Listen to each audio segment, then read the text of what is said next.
Classes. Students, आज मैं आपको एप्लीकेशन और लेटर लिखना बताऊंगी। दोस्तों, यदि हम पढ़े लिखे हों और हमने हाईली क्वालिफाइड हम हों और हमारे पास बहुत सारी डिग्रियां हों, लेकिन अगर हम लोगों को एक इम्प्रेसिव लेटर या एप्लीकेशन लिखना ना आए तो सब हमें बेवकूफ़ ही समझते हैं और सब कहने लगते हैं कि हमारे पास सिर्फ डिग्री सिर्फ फोल्ड करके रखने के लिए है, सिर्फ हमने डिग्री कलेक्ट करके रखने के लिए अर्जित की हुई है। फ्रेंड्स, तो जब हम देखते हैं एप्लीकेशन और लेटर के बारे में, तो हमें ये 10th 9th 8th और आजकल तो 5th स्टैंडर्ड से ही हमें पढ़ाना शुरू कर दिया गया है और बच्चों को पढ़ाना हम लोगों ने अपने सिलेबस में भी शुरू कर दिया है। और जैसे ही एप्लीकेशन और लेटर का नाम आता है तो सबके होश उड़ जाते हैं। होश उड़ जाना इन द सेंस कि हमें यहाँ पहले क्या लिखना है, कॉमा कहाँ यूज़ करना है, इसको कैपिटल लेटर में लिखना है, यहाँ पर सॉल्यूटेशन में क्या लिखेंगे, एंड कैसे करेंगे। तो इन सारी जितनी भी चीज़ें हैं उसको आज मैं अपने इस वीडियो के माध्यम से सॉल्व करने की कोशिश करूँगी और हम लोग डेफिनेटली इसको सॉल्व कर लेंगे। क्योंकि दोस्तों, जब भी हम कोई भी चीज़ लेते हैं एप्लीकेशन या कोई भी ऐसी चीज़ हो, तो उसका एक पूरा एक प्रोसेस होता है कि हमें सबसे पहले क्या लिखना है, हमें कॉमा लगाना है या नहीं लगाना है, हमें डेट कहाँ डालनी है, एड्रेस कहाँ लिखना है और लास्ट में उसको एंड किस तरह से करना है, हमें सिग्नेचर कहाँ देना है और हमें क्या चीज़ लेफ्ट लिखना है कि राइट लिखना है। तो दोस्तों, अब हम अपना शुरू करते हैं। जो मैंने आपको एक प्रारूप और एक क्लासिफिकेशन ऑफ लेटर जो सारी चीज़ें लिखी हुई हैं वो हम समझाना शुरू करते हैं। कुछ चीज़ों को मैंने पहले ही लिख रखा है जिससे कि आपको ज़्यादा आपका टाइम वेस्ट ना हो और आप इसको डिटेल में जाकर समझ सकें। जैसा कि आप इसको देख रहे हैं कि लिखा हुआ है कि how to write an application और लेटर। दोस्तों, जब हम लोग यूपी बोर्ड में पढ़ते हैं तो हमें वहाँ बताया जाता है एप्लीकेशन और लेटर, लेकिन आजकल मैं देख रही हूँ कि सीबीएसई पैटर्न में लेटर को ही सब में मान लिया गया है। फॉर्मल लेटर और इनफॉर्मल लेटर इन्हीं दोनों में डिवाइड कर दिया गया है। तो ठीक है, इसलिए मैंने यहाँ लिख रखा है एप्लीकेशन और लेटर। आवेदन पत्र या पत्र, आवेदन पत्र एप्लीकेशन के लिए, पत्र लेटर के लिए। आवेदन पत्र या पत्र कैसे लिखें, तो जब भी हम बात करते हैं एप्लीकेशन या लेटर की तो इसको आप पाएंगे सीबीएसई के पैटर्न में, इसको कहते हैं लेटर राइटिंग। क्या कहते हैं? Letter writing. ठीक है दोस्तों, अब हम अगर क्लासिफिकेशन ऑफ लेटर में आते हैं, क्योंकि लेटर सिर्फ एक तरह का नहीं होता। लेटर को हम अपने सिंस जब भी हमें लेटर लिखना होता है तो या तो अपने फ्रेंड्स को लिखते हैं, कभी कभी मौसी या मम्मी को भी लिखते हैं। और आजकल चूंकि लेटर का ज़माना चला गया है, लेकिन फिर भी हमें एक पैटर्न तो मालूम होना चाहिए क्योंकि ये सिलेबस में तो आता ही है। प्लस अगर आपको कभी लिखना ही पड़ जाए, बैंक में आप गए और आपको सडनली लिखना ही पड़ जाए, तो उस समय आपको इन चीज़ों का ज्ञान जरूर होना चाहिए। तो मैंने यहाँ लिख रखा है कि क्लासिफिकेशन ऑफ लेटर, यानी लेटर के कितने प्रकार होते हैं। तो इसको डिटेल में पढ़ाने से पहले मैं आपको बताना चाहूँगी कि लेटर, जैसा कि आप सब लोग इस बात से जानकार ही होंगे इस बात के लिए कि लेटर दो तरह के होते हैं, इनफॉर्मल और फॉर्मल। तो इनफॉर्मल में तो हमारे आ जाएंगे personal letter. Personal letter in the sense कि आप किसी को भी लिख सकते हैं, अपने फ्रेंड्स को लिख सकते हैं, मौसी मम्मी पापा चाची किसी को भी आप लिख सकते हैं। ये अब होंगे इनफॉर्मल लेटर यानी अनौपचारिक पत्र। अब हम आते हैं अपने फॉर्मल लेटर को। दोस्तों, सारी प्रॉब्लम इसी लेटर में होती है कि हमें फॉर्मल लेटर में बहुत ज़्यादा फॉर्मेलिटीज़ को ध्यान में रखना पड़ता है, नहीं तो हमारा लेटर ज़्यादा इंप्रेसिव नहीं होता है। तो हम देखते हैं फॉर्मल लेटर में हमें क्या क्या आता है। अगर आप फॉर्मल लेटर की बात करें तो हमें उसमें आएगा अप्लाइंग फॉर लीव या free studentship etcetera. Free studentship it means fees माफ़ी के लिए जो प्रार्थना पत्र हम लोग लिखते हैं, तो अप्लाइंग फॉर लीव या free studentship etcetera. Third number पर हम आते हैं तो letters to editors of newspaper. और दोस्तों, यही सबसे ज़्यादा स्टूडेंट्स को ट्रबल करता है, क्योंकि जब भी हम letter to editor to newspaper लिखते हैं तो हम उससे सबसे पहले घबरा जाते हैं, क्योंकि हमें लेटर किसको लिखना है? न्यूज़पेपर के एडिटर को, जो कि पहले से ही वेल इन्फॉर्म्ड और लर्नेड होते हैं। तो इसलिए हमें थोड़ी नर्वसनेस होती है। मैं उस लोगों की बात कर रही हूँ, उन स्टूडेंट्स की बात कर रही हूँ जिन्हें रियल में जो सीखना चाहते हैं और जो लर्न कर रहे हैं राइट नाउ। फिर हम आएंगे अप्लाइंग फॉर जॉब। क्योंकि आप तो देख ही रहे हैं, सभी लोग, अधिकतर लोग जॉब के लिए अप्लाई करते हैं और हम आजकल क्या है कि 1 और 2 ईयर के एक्सपीरियंस के बाद हम कहीं बेटर पोजीशन के लिए अप्लाई करते हैं। तो अप्लाइंग फॉर जॉब आ गया। फिर इनवाइटिंग पीपल, जब भी हम किसी को किसी भी फंक्शन या किसी भी ओकेजन के लिए इनवाइट करते हैं तो वो हो गए इनवाइटिंग पीपल। नेक्स्ट हो गया राइटिंग ऑफिशियल लेटर या बिजनेस लेटर। या तो हम ऑफिशियल लेटर लिखते हैं अगर अपने ऑफिस में अपने बॉस को, अदरवाइज हम बिजनेस लेटर लिखते हैं, ये हो गए। और लास्ट में हमारा आया लेटर्स ऑफ कंप्लेंट्स। जब भी हमें कोई कंप्लेंट देनी रहती है, अगर हम म्यूनसिपालिटी को कंप्लेंट लेटर देते हैं या किसी भी जगह, अगर हमें किसी भी सरकारी दफ्तर में, गवर्नमेंट ऑफिस में जब भी हमें एक एप्लीकेशन देना पड़ता है तो हम उसे कैसे लिखते हैं, ये सारे हो गए आपके क्लासिफिकेशन ऑफ लेटर। और जैसा मैंने बताया कि ये इनफॉर्मल और फॉर्मल, यानी इनफॉर्मल में पर्सनल के लिए और फॉर्मल में ये सब चीज़ों के लिए। ओके फ्रेंड, मैं आपको ज़्यादा डिटेल में और समझाऊं, इससे बेटर है कि मैं आपको कुछ दिखाती हूँ कि लेटर का जो मेन थीम होता है, जो एसेंस होता है लेटर का, वो आप कैसे लिखेंगे। तो सबसे पहले लेटर कैसे लिखते हैं, write as you talk, write as you speak. मतलब आप लेटर को ऐसे लिखिए जैसे आप किसी से सामने सामने बात कर रहे हैं। You should write letter in such a manner that you can convey your all matter whatever you want to say to that person who is receiving और who is reading that letter. Okay friends, हम दूसरे number पर आते हैं। We talk on paper, whenever we talk to a person face to face, so of course we will talk face to face, whatever we want to say we can say। जो कुछ भी हम कहना चाहते हैं अगर हम सामने हों तो हम फेस टू फेस आराम से कह सकते हैं। बट फ्रेंड्स, जब भी हमें कोई बात अपनी लिखित रूप में देनी रहती है, जैसा कि मैंने बताया कि in black and white, when we have to give anything in black and white, तो हमें क्या करना होता है। तो यहाँ लिखा हुआ है कि we talk on paper, it means we have to write application और letter in such a manner that a person can feel that we are talking to him on a paper. Okay, and third, और जो सबसे important friend जो मैं आपको letter और application के बारे में बताना चाहूँगी वो ये है कि अगर आप हाईली क्वालिफाइड हैं, आप अच्छे से पढ़े लिखे हैं, आप सब कुछ लिखना पढ़ना सब कुछ जानते हैं and you know how to talk in English, but अगर आपने लेटर में इनमें से कोई भी मिस्टेक्स कर दी, जैसे आर्टिकल से रिलेटेड, आर्टिकल जैसे A and the, preposition in on with without, tenses से रिलेटेड, अदरवाइज आपकी कोई स्पेलिंग रॉन्ग है एंड पंक्चुएशन मार्क, तो अगर इन सारी चीज़ों में से आपने एक भी गलती कर दी तो आप इतना तो समझ जाइए कि जो पढ़ने वाला है, रिसीव करने वाला है, अगर उसे थोड़ी सी भी नॉलेज है तो आपको समझ जाएगा कि what you are, because it will not be called an impressive letter और एप्लीकेशन। तो हमें ये ध्यान देना है कि हमें बिल्कुल भी मिस्टेक्स नहीं करनी है, आर्टिकल, प्रीपोजिशन, टेंस, स्पेलिंग और पंक्चुएशन भी।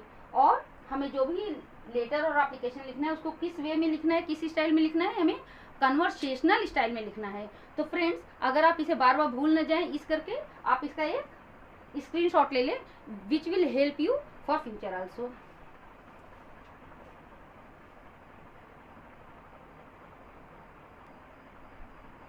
दोस्तों, जैसा कि आपने पिक ले लिया होगा और स्क्रीनशॉट ले लिया होगा, अब हम आगे बढ़ते हैं।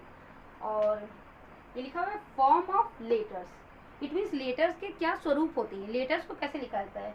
तो दोस्तों, जैसे एक छोटा सा मैं फॉर्मेट बना रही हूँ, लेटर के लिखने का क्या तरीका होता है। पहले हम लोग, और एक चीज़ मैं आपको बता दूँ, जब हम लोग यूपी बोर्ड में थे, मैं अपने बच्चों की बात बता रही हूँ, जब हम लोग यूपी बोर्ड में थे तो हमें हर चीज़ बताया जाता था कि ये इधर राइट की तरफ लिखना है, और जो एड्रेस है, डेट है, प्लेस है, वो राइट की तरफ लिखना है, और बाकी इधर जो एंड है या सिग्नेचर है वो भी हमें राइट की तरफ लिखना है। लेकिन अब जो मॉडर्न और जो स्टैंडर्ड लेटर्स के फॉर्मेट हैं उनके अकॉर्डिंग हमें हर चीज़ लेफ्ट की तरफ लिखनी है।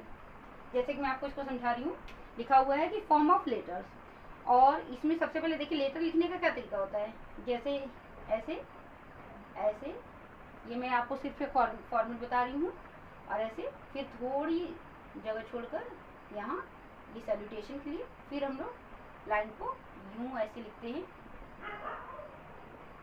और फिर जो भी क्लोजिंग या एंड या जो भी इसके सिग्नेचर होते हैं।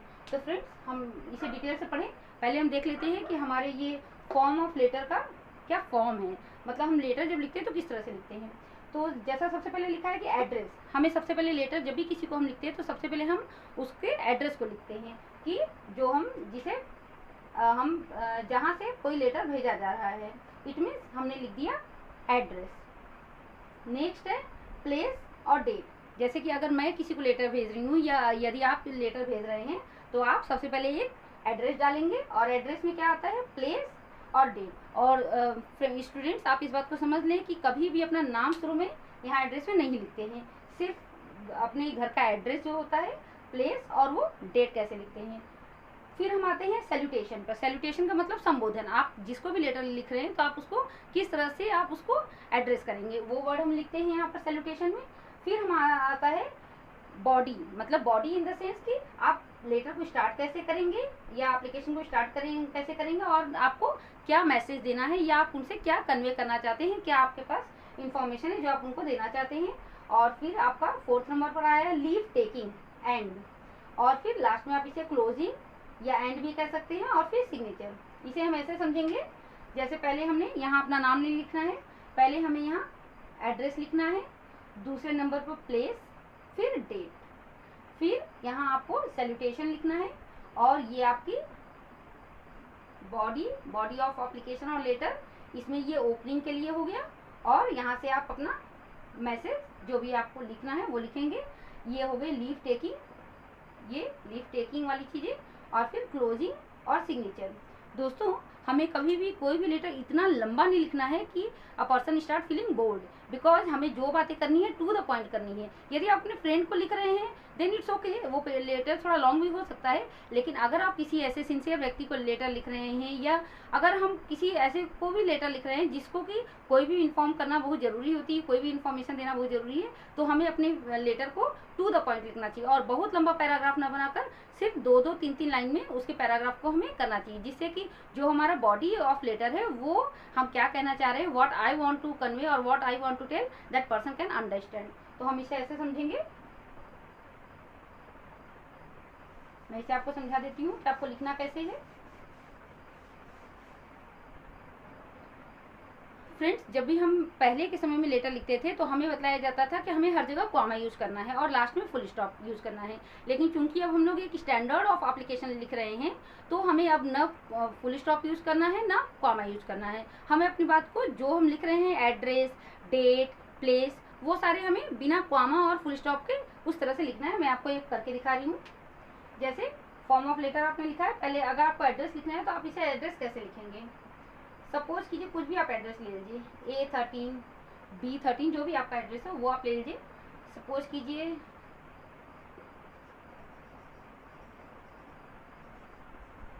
मैंने यहाँ लिख दिया है कैवल्य धाम। अब सपोज कीजिए कैवल्य धाम संकट मोचन के पास है, तो हमें देखिए फ्रेंड स्टूडेंट्स, मैंने यहाँ ना कॉमा लगाया हुआ है ना फुल स्टॉप, बस हमें जैसे है वैसे लिखना है। फिर हम लिखेंगे संकट मोचन वाराणसी। यहाँ भी हमें ना कॉमा लगाना है ना फुल स्टॉप लगाना है। फिर हमें लिखना है उत्तर प्रदेश, और चूंकि ये प्रॉपर नाउन है, नाम है, तो हमें कैपिटल लेटर में लिखना है। और फिर हमें जैसे हमारा एड्रेस हो गया, प्लेस हमने लिख दिया, फिर हमें डेट लिखना है। तो फ्रेंड्स और स्टूडेंट्स, डेट लिखने के भी कई पैटर्न हैं। आप देखिए डेट को किसी भी तरह से लिख सकते हैं। मैंने अगर 11 मई 2020 लिख दिया तो ये हो गया एक पैटर्न। अगर आप चाहें तो आप इसे मई 11 2020, पहले यहाँ कॉमा यूज होता था, लेकिन अब आपने जो स्पेस छोड़ दिया वो इंडिकेट करेगा कि आप क्या कहना चाह रहे हैं। अगर हमें लिखना है मई 2 2020, या यदि हमें ऐसे भी लिखना है मई 2 2020, हम इसे ऐसे भी लिख सकते हैं, या हम इसे ऐसे भी लिख सकते हैं। तो फ्रेंड्स ये रहे हमारे डेट लिखने के पैटर्न। हमने ऐसे लिख दिया है, जैसे मई 2 आप लिख सकते हैं, इस तरह से भी आप लिख सकते हैं, इसे भी लिख सकते हैं, लेकिन ये जो दोनों चीज़ें होती हैं ये अधिकतर इनफॉर्मल में होती हैं।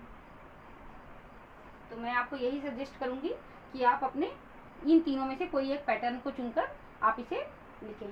तो फ्रेंड्स आपने देखा कि हमें एड्रेस कैसे लिखना है, जैसे कि ये मैंने लिख कर रखा हुआ है।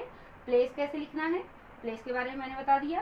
डेट आप कोई भी एक पैटर्न चूज कर सकते हैं, डेट आपको कैसे लिखना है।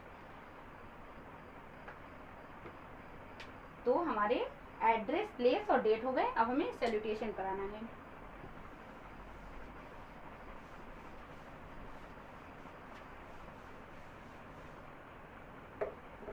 वेल फ्रेंड्स, सैल्यूटेशन का मतलब कि हम जिसको भी लेटर लिख रहे हैं उसको हम किस तरह से एड्रेस करें।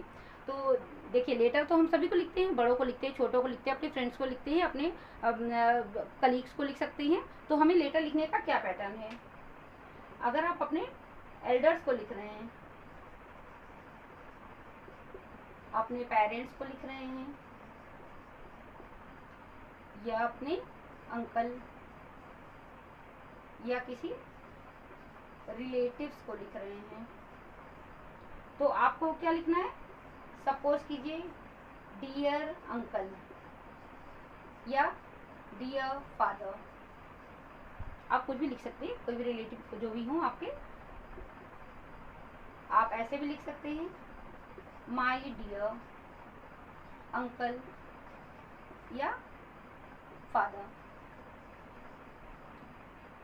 डियर नॉर्मल है, माय डियर से ज़्यादा थोड़ा क्लोजनेस दिखता है, तो आप ये लिख सकते हैं। अगर आप ये अपने फ्रेंड्स को लिख रहे हैं, फ्रेंड्स को, तो आप लिख सकते हैं डियर, और आपको ये नहीं लिखना है डियर फ्रेंड, आपको उस फ्रेंड का नाम लिखना है। सपोज कीजिए मैंने लिखा डियर डियर नेहा, तो आपको यही एनफ होगा। अगर हम अपने टीचर को लिख रहे हैं, तब sir, dear sir, otherwise respected sir. तो ये सारी चीज़ों में से हम लिख सकते हैं।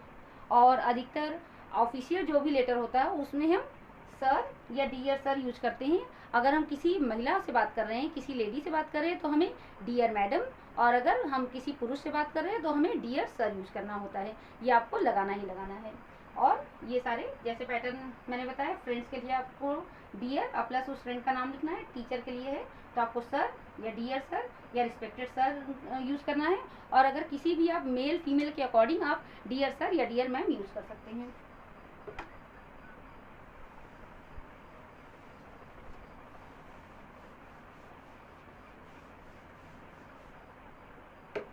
वेल फ्रेंड्स, तो सैल्यूटेशन के बारे में मैंने आपको बता दिया। सैल्यूटेशन में ज़्यादा घबराने की ज़रूरत नहीं है। जो सारे पैटर्न मैं बता रही हूँ उसी को आप फॉलो करते जाएंगे तो आपका पूरा एक इम्प्रेसिव लेटर प्रिपेयर हो जाएगा। अब हम आते हैं बॉडी पर।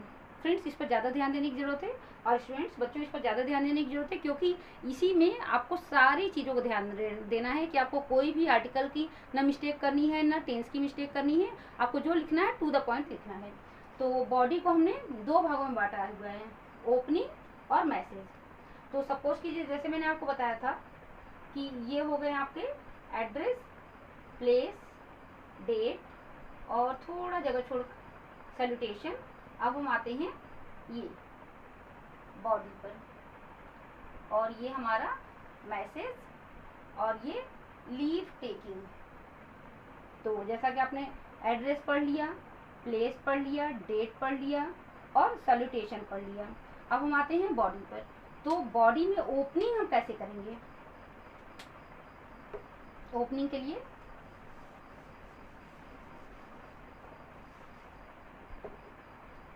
बहुत सारी सेंटेंस है जिससे आपको ओपन मतलब किसी लेटर को how to start that application या लेटर। अगर आपके किसी फ्रेंड का लेटर आया हुआ है तो आप उसे लिख सकते हैं, I am pleased to know. I am please to know का मतलब मुझे जानकर खुशी हुई। जो भी आपको बोलना हो, जैसे अगर आपको उसने कोई एक अच्छा मैसेज दिया है कि मैं पास हो गया या कुछ भी ऐसा हुआ, या कोई भी जो अच्छी चीज़ हुई सर, तो आप इसे लिख सकते हैं कि I am pleased to know. Otherwise अगर आपको सुनकर कोई चीज़ का धक्का लगा है तो आप ऐसे भी कह सकते हैं, I am sorry to hear that. फिर आप अपनी बात को लिख सकते हैं।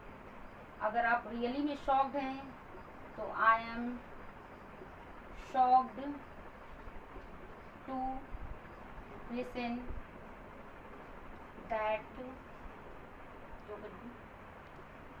और अगर आपको उसे कॉन्ग्रेचुलेट करना है तो lots of congratulation on your wedding success और ऑन योर रिजल्ट व्हाटएवर। अगर आपने उसका लेटर रिसीव किया है तो आप ऐसे लिख सकते हैं, I am glad to receive your letter.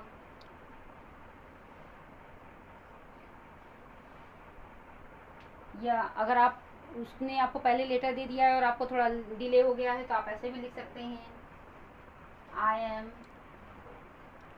sorry to delay in replying your letter. मतलब इस तरह से आप अपने सेंटेंस को या लेटर को कैसे शुरू करते हैं वो आप इसे लिख सकते हैं। अगर आप चाहें तो इसका एक स्क्रीनशॉट भी ले सकते हैं।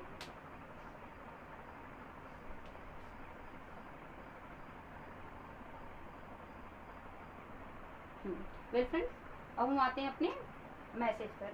मैं आपको एक छोटा सा लिखकर दिखा रही हूँ कि आपको कैसे लिखना है। अगर आपने लिखा है dear Anju, I am sorry to inform that I will be unable to attend your wedding on 22nd May. My all the wishes are with you. I know you will be angry with me और so on. Friends, आप ऐसे लिख सकते हैं जैसा मैंने एक छोटा सा लिख कर दिखाया हुआ है। जैसे डियर अंजू, ये सैल्यूटेशन में आप लिखकर अपने फ्रेंड को लिख सकते हैं। जैसे I am sorry to inform that I will be unable to attend your wedding on 22nd May. My all the wishes are with you. I know you will be angry with me. And whatever you want to say, you can say. जो भी आप कहना चाहते हैं आप अपने friends को कह सकते हैं।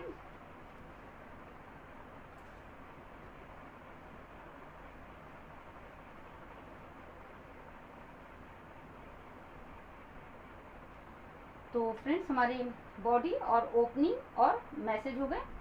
अब हमें लिखना है लीव टेकिंग। तो लीव टेकिंग में आप क्या लिखेंगे? लीव टेकिंग के अब हम पत्र को समाप्त कर रहे हैं। अब हम लेटर को एंड की तरफ ले जा रहे हैं। तो अगर आपको एंड लेटर को करना है तो आप ऐसे कर सकते हैं, convey my regards to aunt, otherwise lots of love to Golu, with best regards, otherwise love you all and hope to see you soon and waiting for your letter. Hope to see you all soon. जैसा हम लोग अपने बच्चों में letter लिखते समय लिखते थे, दादी माँ को प्रणाम बोलना, छोटों को आशीर्वाद, इस तरह के लेटर को जब हम लोग इंग्लिश में लिखते हैं तो हम ऐसे लिखेंगे, convey my regards to uncle aunty जो भी हो, otherwise lots of love to Golu अगर आप छोटों को बोलना चाहते हैं, otherwise with best regards, otherwise love to all and hope to see you soon, otherwise waiting for your letter, hope to see you all soon. ये सारे आपके लीव टेकिंग एंड है। तो हमें इसमें से आप जो भी आपको समझ में आए आप उसे अपने लेटर में लिख लीजिए।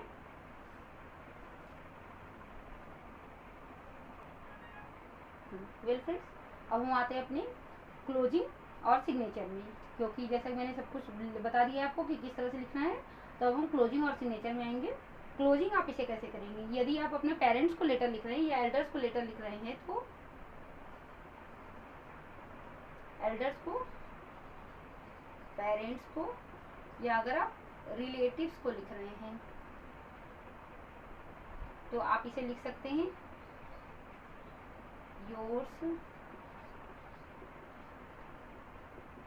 अफेक्शनेट या योर्स अफेक्शनेटली या अफेक्शनेटली योर्स। और बच्चों आपको ये ध्यान देना है कि आपको योर्स में कोई भी कॉमा नहीं लगाना है और ना अंत में कोई भी कॉमा या फुल स्टॉप ऐसा कुछ भी नहीं लगाना है। ये एल्डर्स के लिए हो गए। अगर आप अपने फ्रेंड्स को लिख रहे हैं या अपने टीचर्स को लिख रहे हैं तो आप इसे, या स्ट्रेंजर्स को लिख रहे हैं तो आप लिखेंगे yours sincerely, same thing, sincerely yours या योर्स सिंसियर। तो ये सारे आप इसे लिखेंगे और जब भी आप इसे लिखें तो कॉमा ना दें और न ही आप फुल स्टॉप यूज़ करें। और जब भी आप सिग्नेचर दें तो कभी भी उसमें अपनी पोस्ट या पदवी नहीं लिखें, मिस्टर ऐसा नहीं लिखें। जैसे अगर आपका नाम है तो आपने योर्स सिंसियरली कमलेश। सिग्नेचर का मतलब ऐसे नहीं कि आपने ऐसे करके कोई सिग्नेचर कर दिया, ये ऐसे नहीं, आपको अपना सिग्नेचर में पूरा साफ नाम लिखना है। तो फ्रेंड्स आप इसे भी ले लें इसका स्क्रीनशॉट।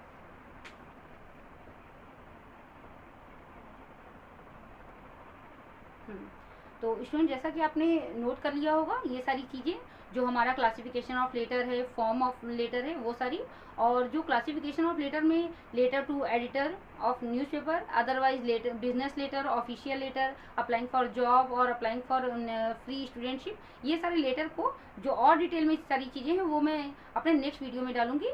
तो टिल दिन आप उसको देखते रहें। और फ्रेंड्स कोई भी वीडियो हो तो उसको आप शुरू से अंत तक देखें ताकि कि जो वीडियो बनाने का जो पर्पज़ है वो आपको पूरा क्लियर हो, क्योंकि छोटी छोटी बातों से ही पूरा ज्ञान होता है।